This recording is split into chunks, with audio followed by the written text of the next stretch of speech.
Perfect. Okay, welcome along, everybody. We are very lucky to have Cansel here today. Nothing. Ooh. Sorry. You're okay. All right, I will put people on mute and entry. Let me just fix that. Perfect. So nobody's caught out. Great. So we're very lucky to have Cansel here to talk with us today on OKRs. So Cansel is going to take questions at intervals and at the end. So if you do have questions, feel free to post in the chat. I will monitor it as we go.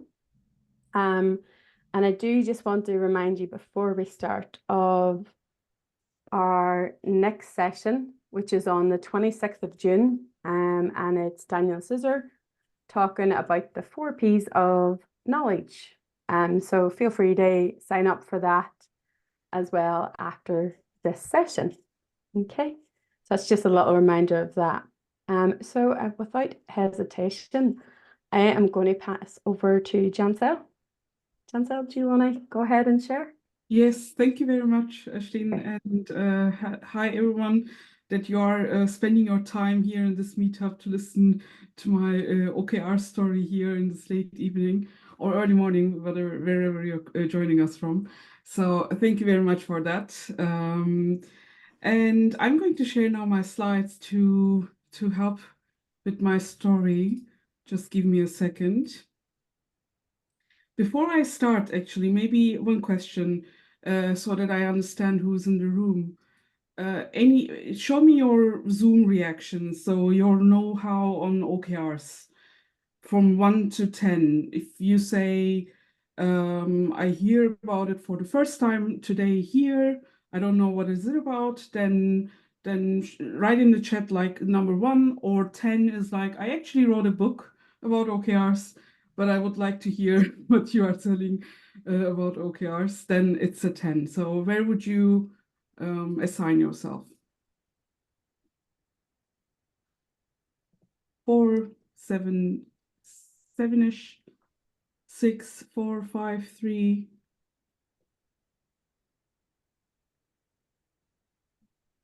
All right. 3, 6, 7, 6. So we have a middle range, I would say. Some are more advanced than others. So I will make sure that I also introduce briefly to OKRs. But very briefly, really, because my main topic is actually how we introduce it in our organizations. And that's why my topic is about not cascading OKRs, but rather building a solar system. Do you see my slides? Do you see the right side of my slides? Yes. Yeah, perfect. Thank you. Thank you very much. Right. So before I start, I would like to start with the reason why we need OKRs actually.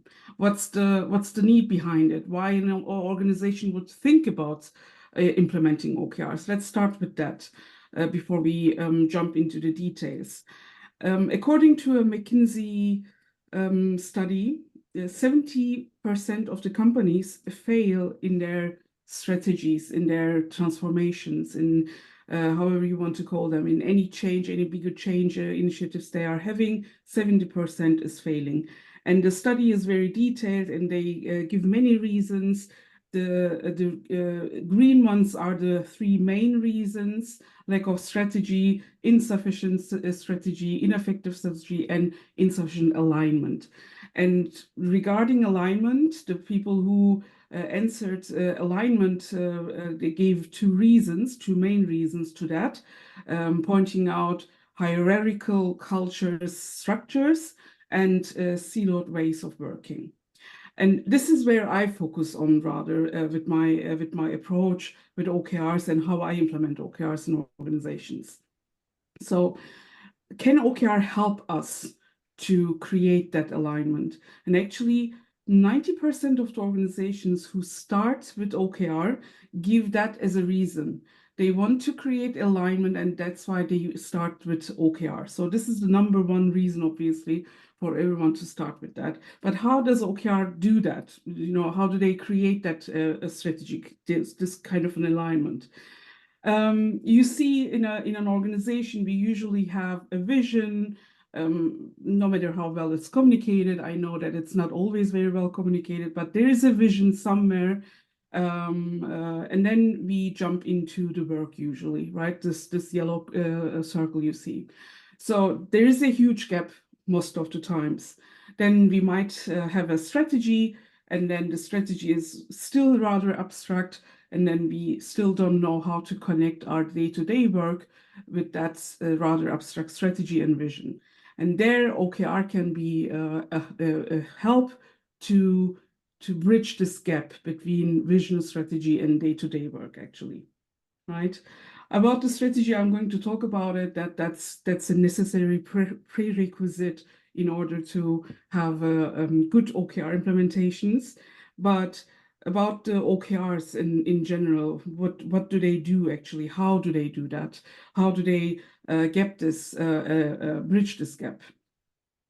So the definition of OKR, I would say, is that OKR makes strategy part of the day-to-day work by participating everyone in the process and by focusing and aligning on shared outcomes. These shared outcomes are measurable, and we check upon these in frequent feedback loops. And when we talk about an OKR cycle of 3 to 4 months, a feedback loop would be like on a daily and weekly basis. So we can check what we are doing. Is it working? Are we still on the right path? So these feedback loops are definitely very important for us to learn and adapt on the go, right? So we can indeed learn out of the work we are doing, what kind of influence does it have on our OKRs, and how does it influence our strategy. The learn and adapt part, unfortunately, is a very underrated aspect of OKRs. If you don't have this approach to learn and adapt and use OKRs to learn and adapt, then we are missing a big part of it, actually. Right. So the three the OKR, where does it come from? The O is the objective. It's describing a goal, let's say, in a qualitative way, in a narrative way. It explains why, for whom, why do we do that? What's the benefit? Who will benefit from it when we do that? So it answers the questions, what do we want to change, for whom? And we always talk about a specific change when we talk about an objective. The key results, on the other hand, are complementary elements to an objective. They measure the progress towards the objectives. They ask the questions, how will we know that we are achieving our objectives, right? And here I want to give you a nuance on that we are not asking how will we achieve our objective. We are asking how will we know that we are achieving our objective. So there's this huge difference between these two questions. The first one, how will we achieve our objectives, is rather framing what we are going to do, right, the work. But if we frame the questions on how will we know if we are achieving, then we are talking about our outcomes indeed, right? The outcomes we want to achieve. So the question about how will we do it can be answered in the initiatives part, which is unfortunately not part of this short form. It's not mentioned in many books, unfortunately, also, but I think it's a very important part of OKRs. If we make it part of the OKR set, to make it clear that we also need things, our activities, our initiatives, in order to achieve our goals, to ask the questions, how do we drive progress towards our OKRs, then we have a complete set, let's say, that describes our goal and on how we intend to achieve it. I'll give you now an answer to an example to these objectives. The first one is not like you now today. I'm doing this meetup and I have an objective for this talk that I prepared for you. I want to achieve a heart of change, yeah, that you see OKRs in a different light. This is my objective for today's talk. How do I know that I achieve my goal, that you have a heart of change, that you see OKRs in a different light? When I ask at the end of the talk today, then you will raise your hands if you have a heart of change, and if that's 80% of you, I'm very happy. The 10% of you will even say, okay, I want to hear more of Cansel's topic on OKRs, what she's saying, what she's talking about, and you connect me on LinkedIn. And even 5% of you would say, we want to try it out in our company, in our organization, in our group, in our team, whatsoever. How do I do that? What are my initiatives for that? I would explain why we use OKRs, what I just did, the what of OKRs, and I would explain why we should not cascade OKRs to give you a different perspective to OKRs, and introduce my solar system and tell some real life stories indeed. All right, so as you see, I focused on the outcome that I create with my key results, the reaction, the resonance that I create, the influence I could influence you, right? Hopefully, with my talk. These are the descriptions of my key results, not the things that I do that are totally under my control, but rather the things that I want to influence. And how will I see that I'm influencing it? What will I change? What will change in this human behavior, in this case, you, for example. So these are my outcomes, and when we write OKRs, we should be rather focusing on these outcome-oriented OKRs. Now imagine that the teams we are working with learned it to do it that way. Yeah, they are great at it.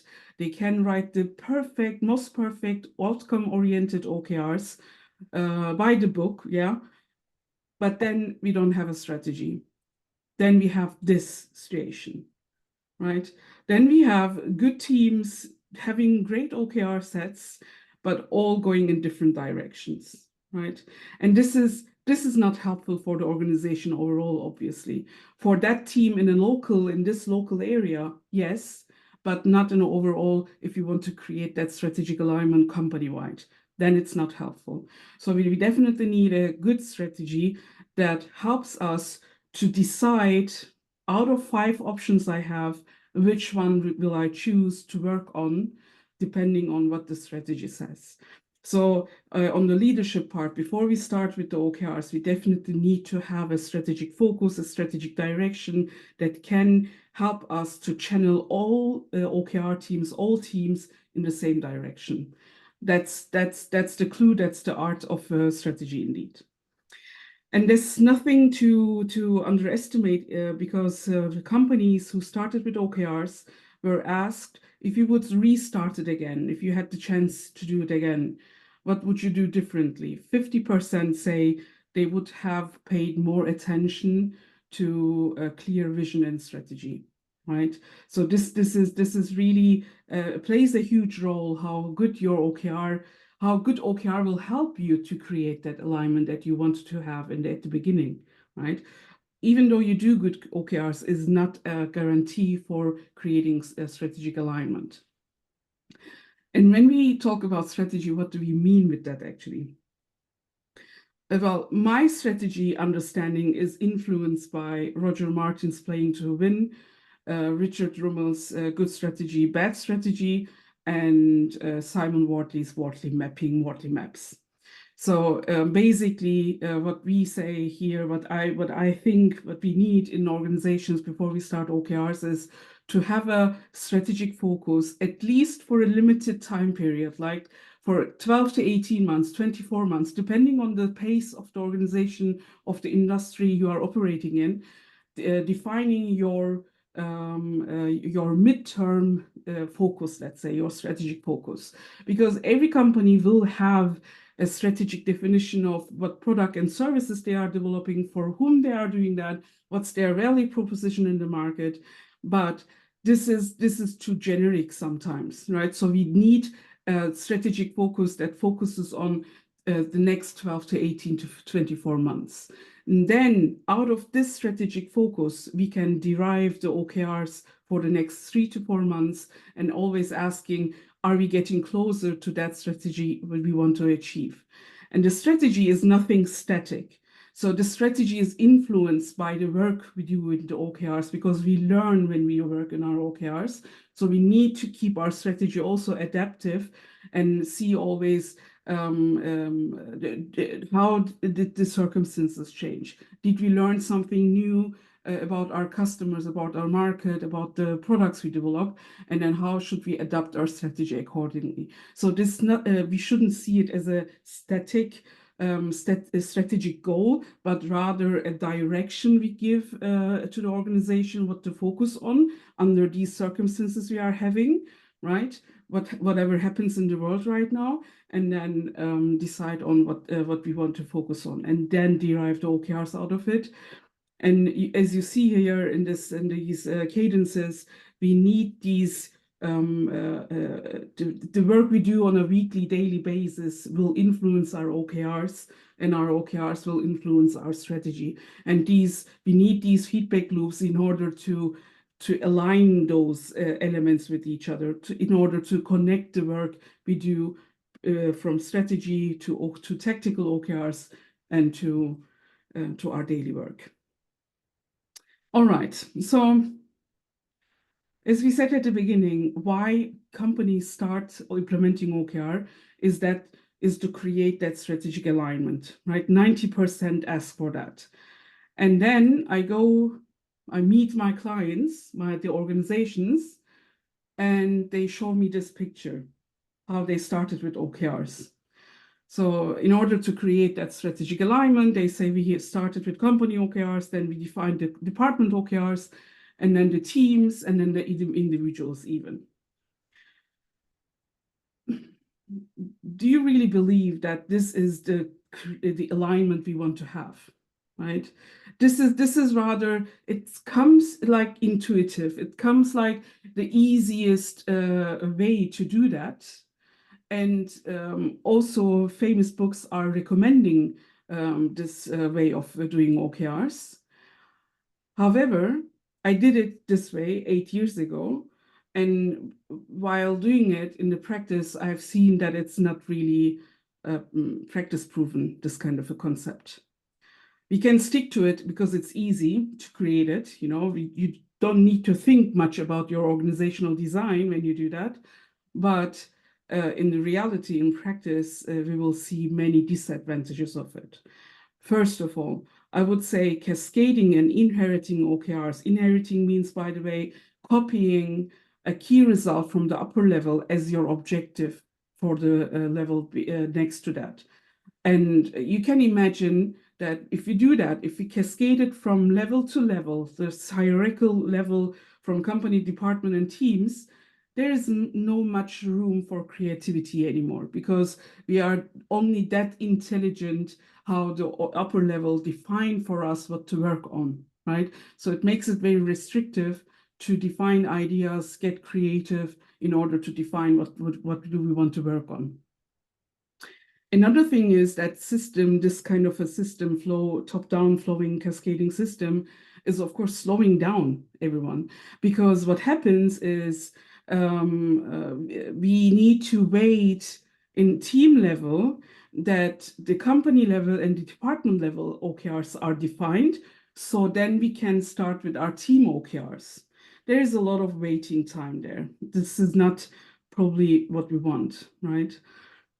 And another reason why it's slowing us down is when something changes in one of the levels, in one of the OKR sets, then everything else has to change also, right? So this strictly connected top-down cascading OKRs are actually slowing us down and are not helping us with the motivation, with the commitment of people, which is, by the way, over 50% say is one of the reasons why they want to start with OKRs, to create commitment and an engagement. But this is not the way how we can do that, how we can manage that. Another thing that we see is these kind of dependencies, Comic Agile did a great job in visualizing it.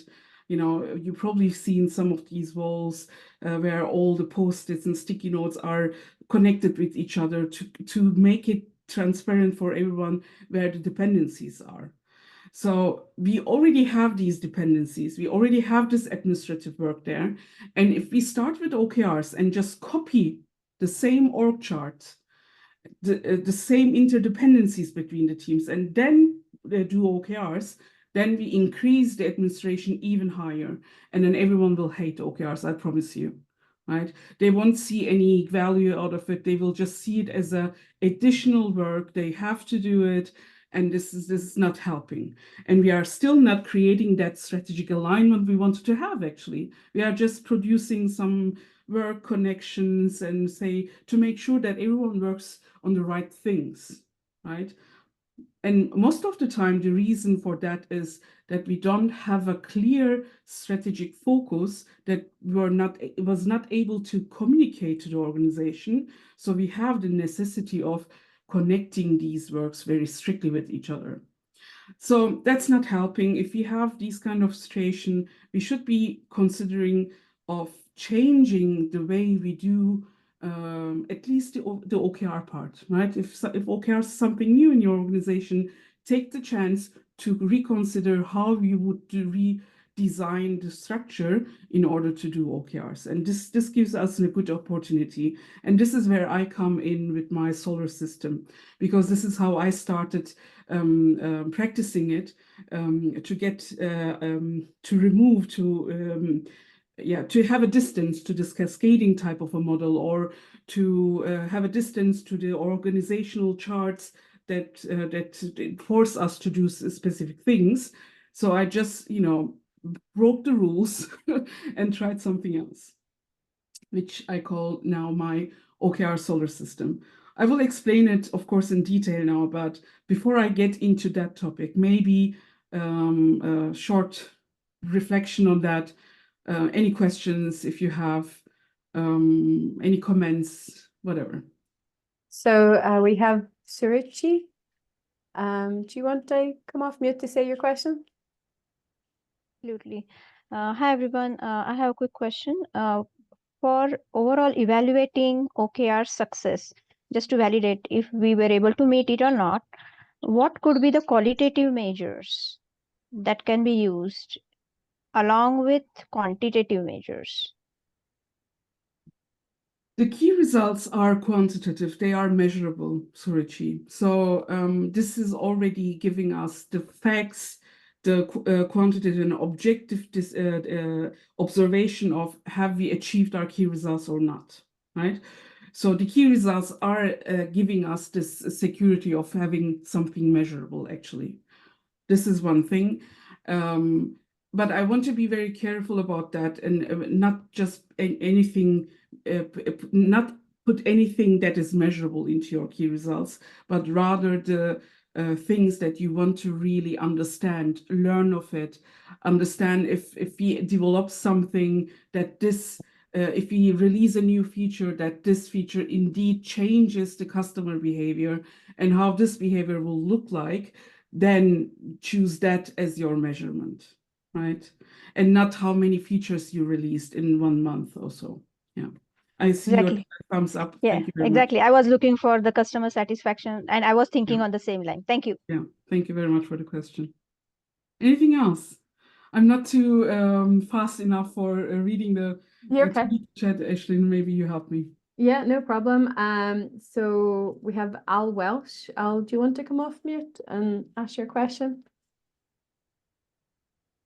or point?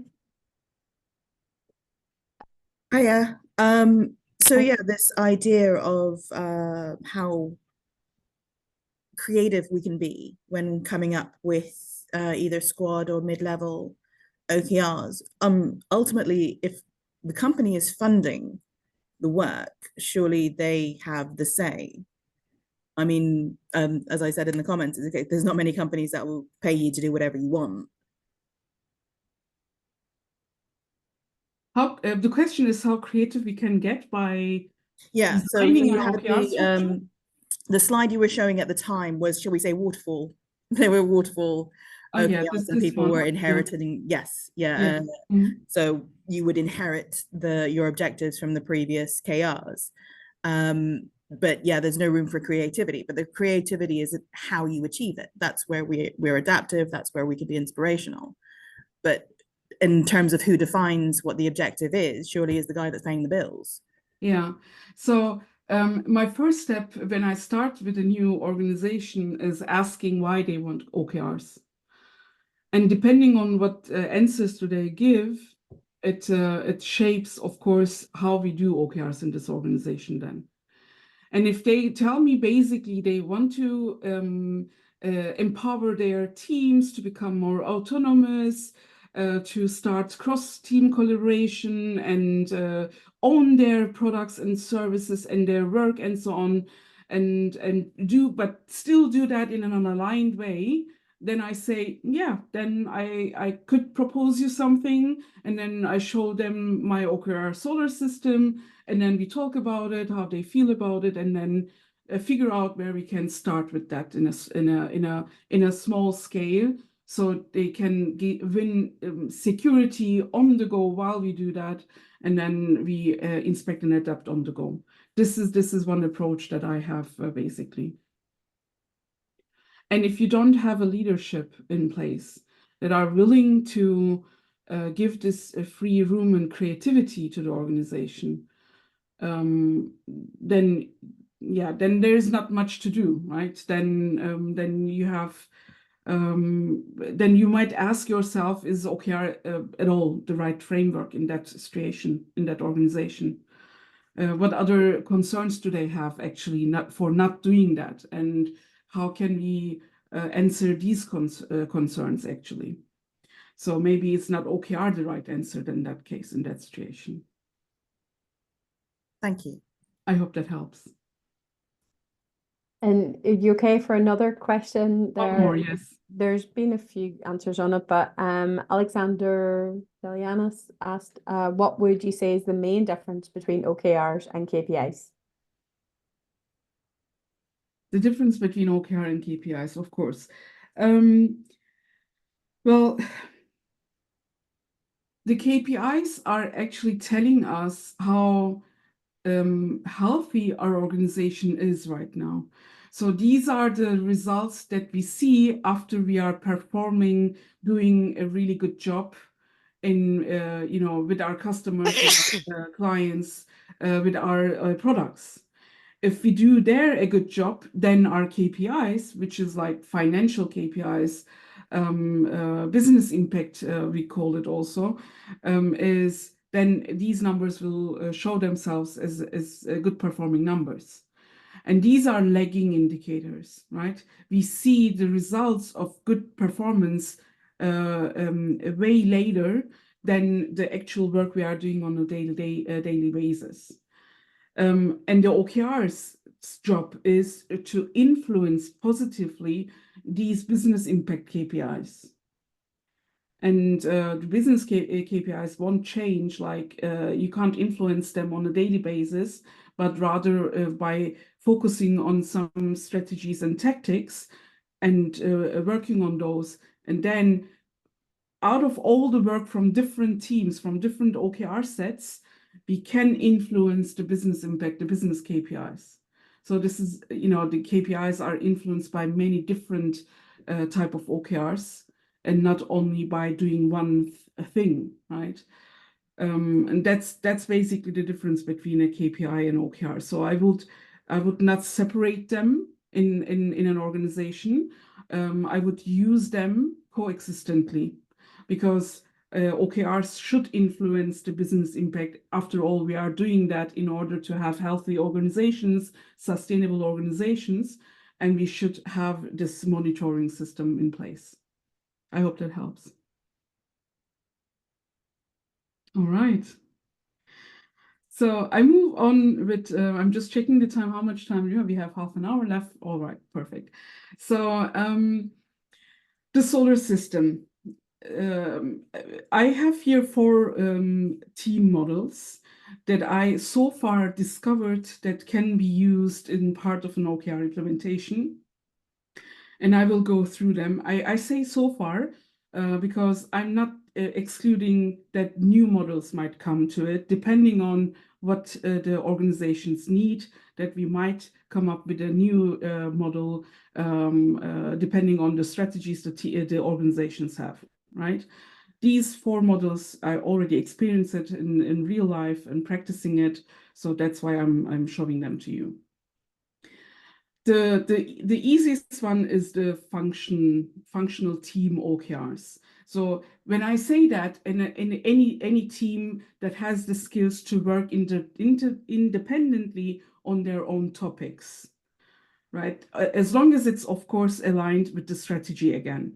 So let's say the company strategy says, we want to become socially more responsible. And the marketing team can now say for themselves, okay, then we leave Twitter, but go to Mastodon, for example, right? And establishing a new communication channel like Mastodon, marketing team can do it on their own.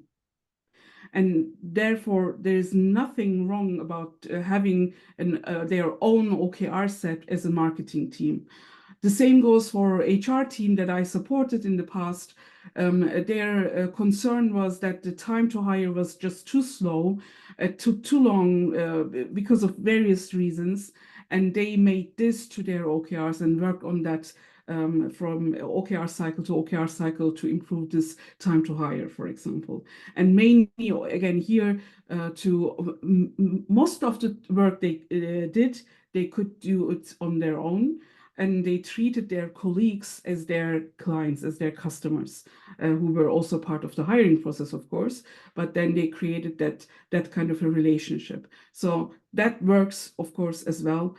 I just don't want to exclude anything just because it doesn't sound fancy, like the functional OKRs. The second one is what we see most of the time in the product-driven organizations or service-driven organizations.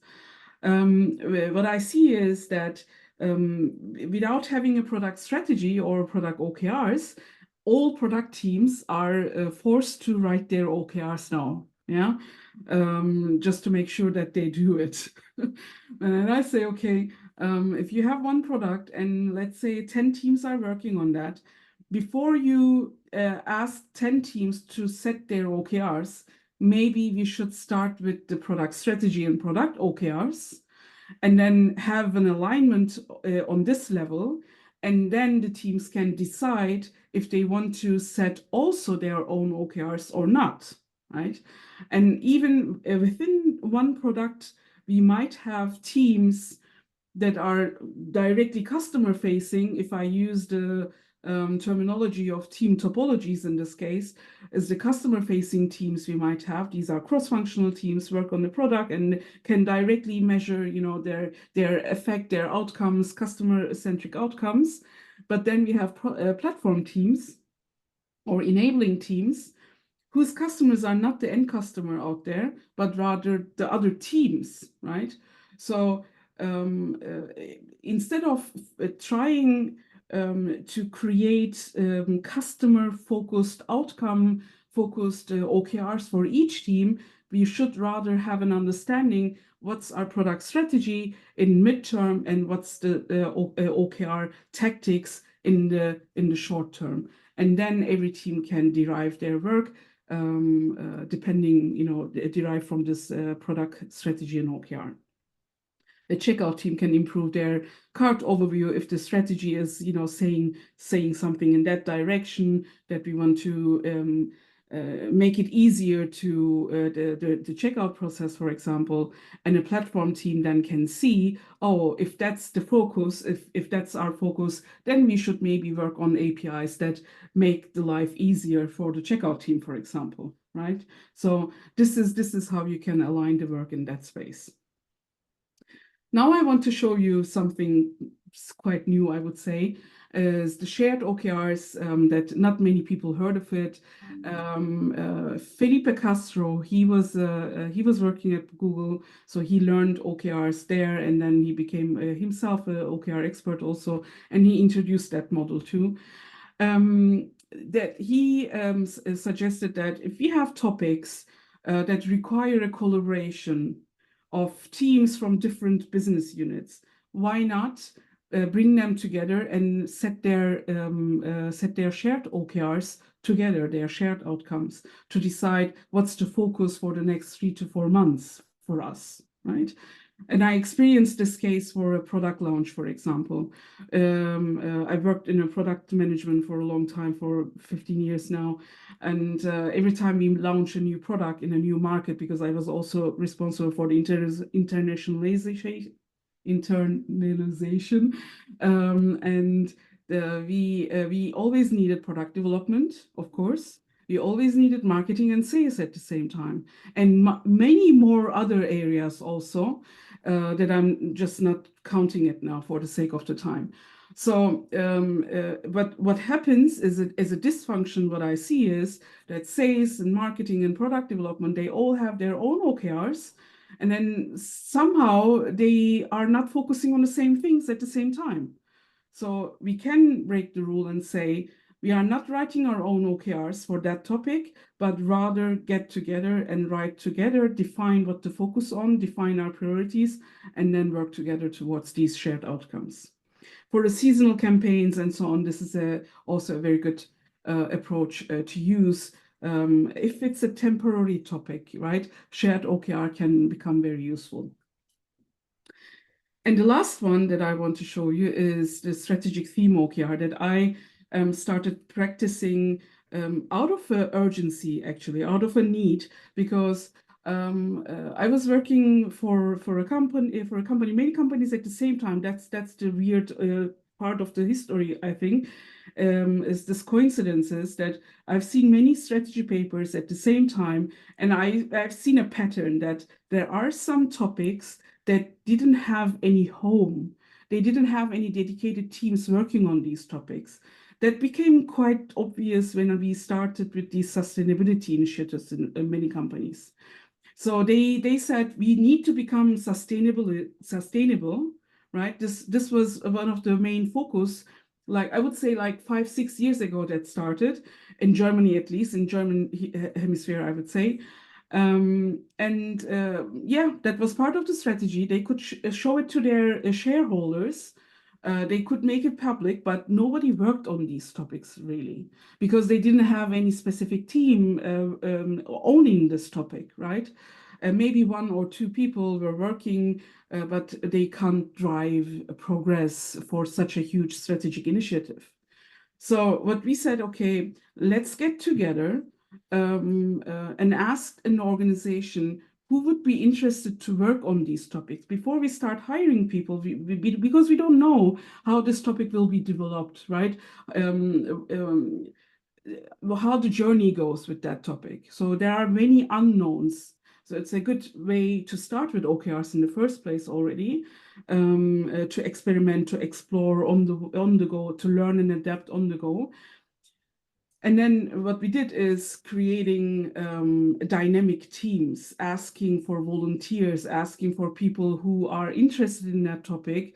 And also when we are implementing OKRs, would be also interested in trying out it with OKRs. OKR was just a side effect in this case, actually. Yeah, so we gathered to people and they started these dynamic teams, and I call them dynamic teams because depending on how this topic develops, how it goes, depending on the phase of the topic, we might need different skills, different people in these teams. So it doesn't make sense to have a static team for a topic that is quite explorative and where we need to learn and adapt a lot. This means we should be able also to adapt the teams, right? And that's why I call them dynamic teams, in order to enable such a reteaming where it's needed. So basically here what we do is also not to define the strategy depending on how the organization chart is, but rather adapting the team forms, constellations, how the strategy wants us to do, right? So we are becoming very responsive with our organization design, depending on what our company strategy is. So I made a really good experience with these teams, and I would like to tell the story of those, of course. But maybe, again, a short, brief question round. If there are any, Ashley, I don't know. We just have one from Suruchi again. Suruchi, do you want to go through your question? Yes, absolutely. So I was just thinking in this way. OKRs are typically at higher level, broad level, right? At org level mostly. Of course, we can break them down, but how can we overall integrate these OKRs into daily workflows without having too much overload on the teams? Because if me as an agile practitioner, I'm working at the team level, and OKRs are definitely mostly at the program level, right? So how can I integrate them on daily basis through that workflow? Any idea, any thoughts? Yeah, maybe I show this picture here. No matter in which level we define the OKRs, if my work is related to any of these OKRs, then I would derive my day-to-day work from these OKRs. That's the way how I shape my backlog, let's say, on a team level or on an individual level. Does that answer the question? It does. Do you think we need to consider product vision also aligned well with OKRs? Oh yes, please do that. So maybe I show this picture again. I talk a lot about strategy because that's my focus personally. But of course, you definitely need the vision, of course, too. Yes. Thank you. Sure. Great. We have another question there from Wayne. He's his hand up. Wayne, we can't hear you. You're off mute, but Mute, sorry. there you go. Yeah, thanks for this. Really interesting and different approach to OKRs. I just wanted to check that you're starting with strategy in the middle there, and you're working your way out. So you're building your teams around your OKR, and your OKR around your strategy. Is that a fair comment? Exactly. Yeah. Strategy is the core of it. Depending on what the strategy wants us to do, then we will organize it accordingly.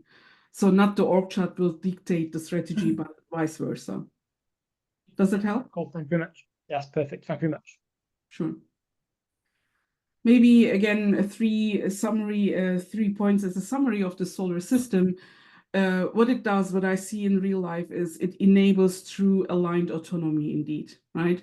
So we don't have the necessity anymore to tell the teams exactly what to do, but rather we describe the problem and then the teams organize around that problem or problems to solve it, however the structure is needed for that case.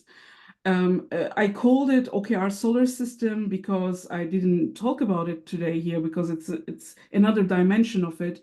But I've seen that there are different spaces in organizations, even within the same organization. A team can have a rather dynamic OKR cycle while the others need more time for it. Or there are different seasons that needs to be considered when we plan our OKR cadences. And what I see is as a problem is that we need to force everyone into the same cadence, that everyone defines their OKRs at the same time, the same week, and so on. So why? I don't get it. Why not keep it flexible, right? Why not? It's because I worked within the same organization with hardware product development teams and with website team and an app team. So they all had different paces, how they got their feedback from their customers, right? Why not respect that and define the cadence accordingly?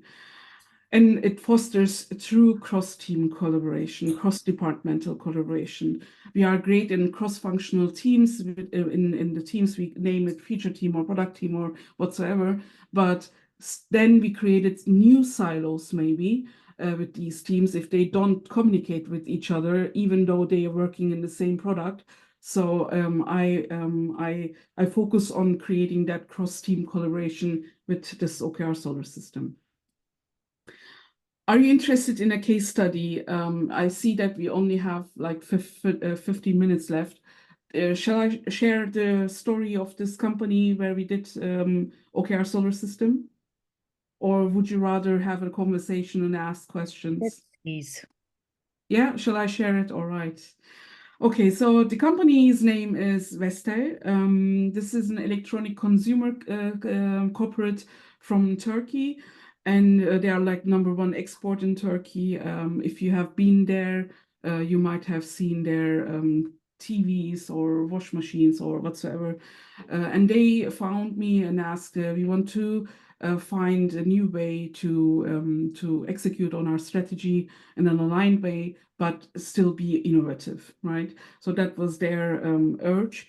And when I started analyzing their situation, how can we do OKRs with them, talking with their organizational design, organizational development team, we decided to start OKR small, which is definitely what I recommend anytime in every organization. And then the question was, where do we start? What's the best way to start with it? And then the CEO showed us the strategy paper. There were 5 strategy topics, and one of them was about these people.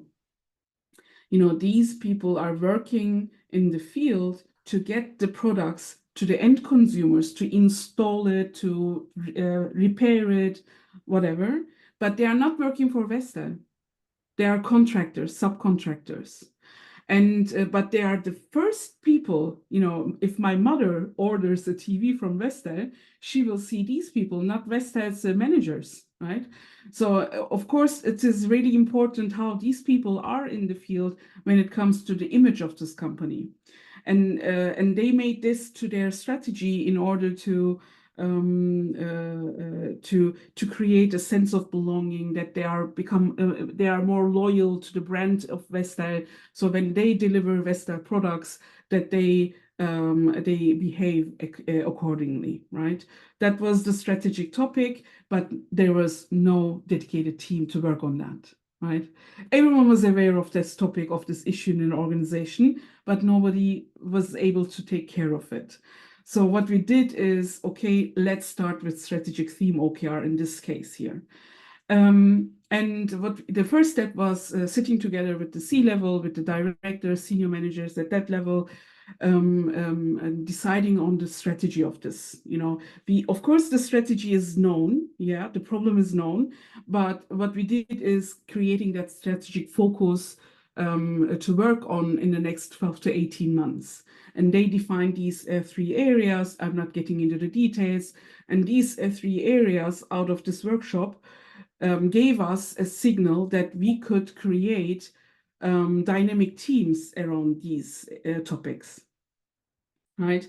What we did is communicating into the organization, explaining the strategic problem that we want to work on, that we also want to try it out with OKR, so a couple of new things at the same time. And we communicated the skills that we look for, and ask for volunteers who wants to be part of it. So at the same time, we were able to find people who are interested in that topic per se, and interested in trying out something new like OKRs, right? So we have found our early adapters definitely, and started with those people. And we created teams that were so cross-functional, I would have never imagined before. We had regional managers, customer care, marketing, hardware product development. So we're really from every unit you could find people, which made it so wonderful indeed. So I will give you an example of this, one of those dynamic teams, sense of belonging. They again defined for themselves what to focus on, right? So they defined their tactical OKRs now, their tactical focus areas, how to create that sense of belonging. And they started with low-hanging fruits, like giving some presents, appreciations, building personal relationships. The CEO of Vestel was in these stores and handed out some presents to these people. So it was, you know, there was a really high energy around this topic. And they didn't just do these activities for the sake of doing it.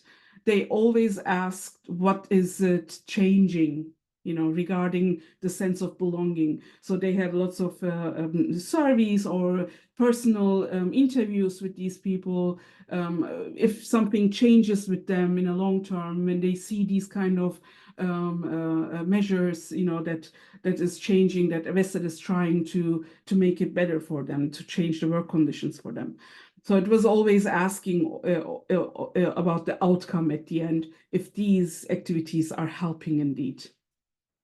So from cycle to cycle, we learned new things, and this team created such a great idea, which sounds very crazy for a hardware product development company, a consumer electronics company, to launch a radio program. A radio actually, not a program, a radio, really a radio, that the people, when they were on the field and driving to the homes, to their to the end customers, that they could listen to their colleagues, right? To the other people, to the stories of the other people. So this was a really crazy, innovative idea that came out of this OKR team, and everyone was really energized. The CEO said the best idea I ever heard in this company. So it was really great. The people were energized. The team was very motivated. And at the end, it was about these people, right? And it changed their behavior slightly too. So it's a long shot, of course. It's not that you do just one thing and then everything changes. Of course, they need to work on that continuously, which means that these teams that you see here are changing, so some core of the team remains same, but every cycle we add new people go out, we add new people, and this brings new fresh air, new fresh ideas, which is also great for that topic. I asked the teams after every OKR cycle, how do you feel about it? How does it work for you? And this is the feedback I get from them. Working on their own ideas was, of course, very motivating for them. They said we could have never done that. They see final progress in this strategic topic, and without OKR, we could have not done it in that tangible way, right? So, of course, there are other ways to do that, but OKR made it tangible for them. And what was for me very important is that we created that this understanding around that strategic topic, how every unit is working. So they establish a understanding for each other, which was a really nice side effect, I would say. Another side effect was that it grew organically. We didn't need to force anyone to do OKRs. We didn't implement it, right? People came to us and asked for it. So what we did is just telling stories, the benefits, how it works, made it tangible for the people. And as soon as they've seen the value of it, they started asking to do that. And we started with these hardware product teams, which was amazing for me because I was always working in a digital area and then now working in a hardware product area and doing OKRs. I thought that it won't work, but it worked perfectly. They did such a great job and still do. So I really loved it. I really loved that experience indeed. Yeah. I'm writing a book about this OKR Solar System this year. This is my objective. And if you are interested, you could, of course, sign up for updates if you scan this QR code. And I'll give you another minute to scan it. Otherwise, you can find me, of course, in LinkedIn and connect with me, and we can get into conversation. And that's it from my side today, Ashlyn. I hope there are some questions and still time for it. Great, Cansel. Yeah, perfect. So I seen Wayne had a question. Wayne, do you want to come off mute again? Yeah, sure. Question about communication. Definitely. I'm just going to find my question so I can read it properly. I had two questions in there, but I think the last part sums it up the best. But what does a communication pattern look like using your method? And imagine a cascade and OKRs try to form alignment around one strategy and one vision in a top-down vision, a top-down sort of way, and then they have regular communication patterns, usually quarterly. for like for the senior level. What does a communication pattern look like in this solar system approach? Yeah. So I tend to have separate the units if the unit is not necessarily working together in the same topic. As soon as they are working in the same topic, group of people, group of teams, then yes, then let's have together a cadence. And regarding the feedback loops, I would then show this actually. Yeah. So, the OKR team sets their OKRs derived from the strategy. Then they plan their day-to-day work, which we check daily and weekly. And monthly, that's my suggestion, is always different, of course, in every organization, but monthly having a check of how OKRs influence actually these strategic focus areas that we defined for that specific topic. And do we make any change there, right? Sometimes it takes more than 1 month, then we might have it every 6 weeks or so. You need to adjust it accordingly. Does it help? Thank you very much. Yeah, that's great. Thank you very much for that. That's good. Showing that slide again. Really appreciate it. Sure. Great stuff. And we have time for one last question before we let Cansel go.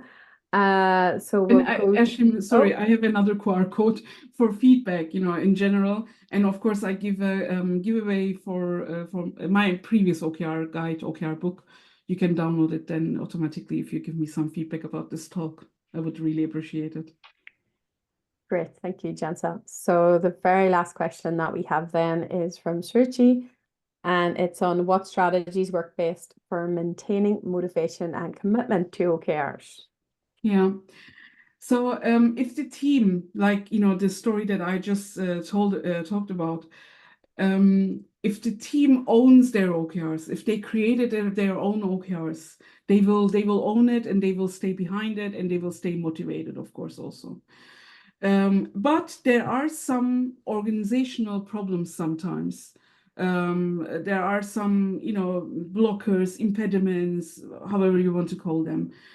And if we don't have an internal support system to move away these impediments, then it can become frustrating for the team, even though they really were willing to achieve their OKRs, right?